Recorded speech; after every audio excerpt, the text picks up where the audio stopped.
Olá, companheiras e companheiros. Entramos aqui na nossa 9ª semana do projeto Reflexões Políticas Semanais. Uma semana que se gerou uma elevada expectativa dos desdobramentos da famigerada reunião dos ministros lunáticos do Bolsonaro para discutir, pasmem, o risco que estava exposta a família do Bolsonaro no que se refere às investigações da Polícia Federal no estado do Rio de Janeiro, a despeito aí do risco que todas as famílias brasileiras vêm passando em meio à pandemia.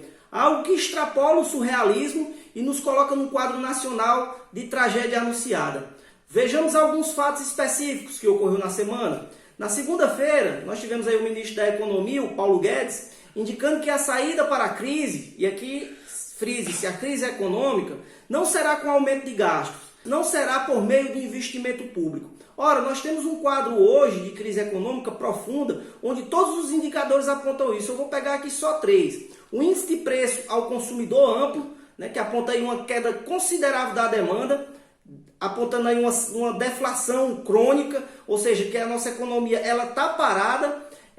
O índice de desemprego elevado, atingindo aí 18% da população economicamente ativa, isso índices do IBGE, e também o nosso PIB, o nosso Produto Interno Bruto, que já aponta aí como uma queda de 2 dígitos. Isso para eu não falar na questão do câmbio, do dólar, que vem disparando, e da nossa capacidade instalada. Ou seja, todos os índices da economia apontam para a maior crise econômica que esse país já passou. Toda a ciência da economia, ela aponta que em momentos como crise, com esses elementos que estão colocados atualmente, é preciso que nós tenhamos um Estado intervencionista para poder estimular a economia, o que o governo Bolsonaro vem apontando que não vai fazer.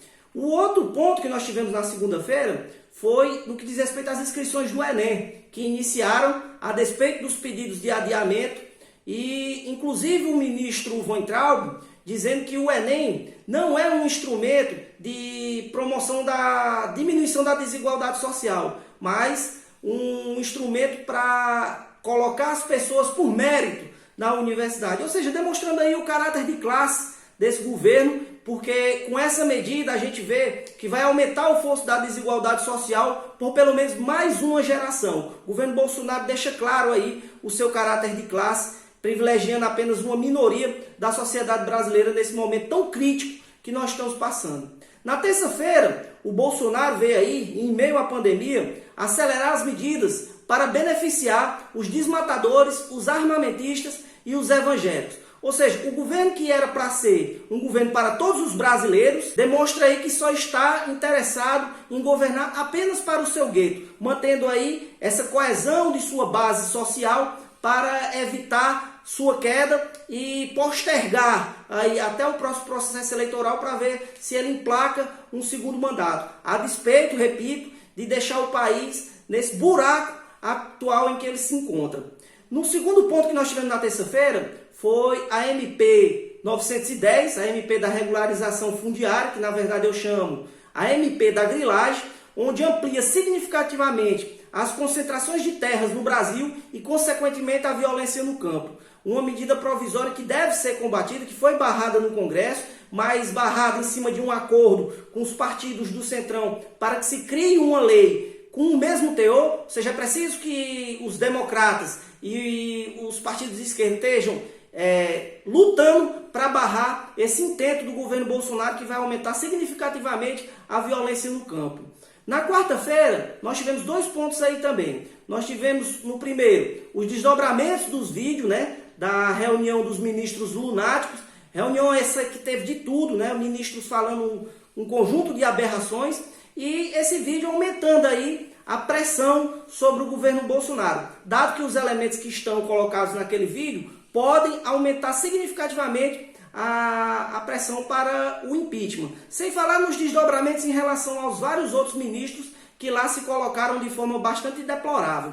O segundo ponto foi o Rodrigo Maia, que pediu ao STF a rejeição da ação que cobra a análise do pedido de impeachment, e aqui a gente já vê com preocupação que as instituições tentam aí, de alguma forma, blindar o governo Bolsonaro, mesmo diante de todos os absurdos que ele vem cometendo. Isso porque parte de um pressuposto que um impeachment poderia causar uma instabilidade nacional. Ora, nós estamos em meio a uma instabilidade e a própria instabilidade é o Bolsonaro. O Bolsonaro é a instabilidade nacional nesse momento. Então, a medida que a gente precisa é retirá-lo do poder o quanto antes. Na quinta-feira, nós tivemos aí 2 pontos também, que foi o primeiro, a medida provisória 966, que foi uma medida provisória criada aí para autoproteger o Bolsonaro e os seus ministros, porque eu chamo a MP da causa própria, né? A MP a qual cria a excludente de ilicitude do Bolsonaro e seus cavaleiros do apocalipse, livrando o agente público de punição em meio às ações destrambelhadas no combate ao Covid-19, né? A pretensão real do Bolsonaro aí é mudar drasticamente a política sanitária de combate ao vírus, investindo aí na cloroquina e na relativização do isolamento, né? E o segundo ponto foi o Bolsonaro aí insistindo no enfrentamento com os governadores e prefeitos, exigindo aí o retorno da atividade econômica. A gente vê que para a semana que vem ele vai escalar esse confronto de forma bastante drástica, o que nos coloca aí com uma preocupação profunda, né?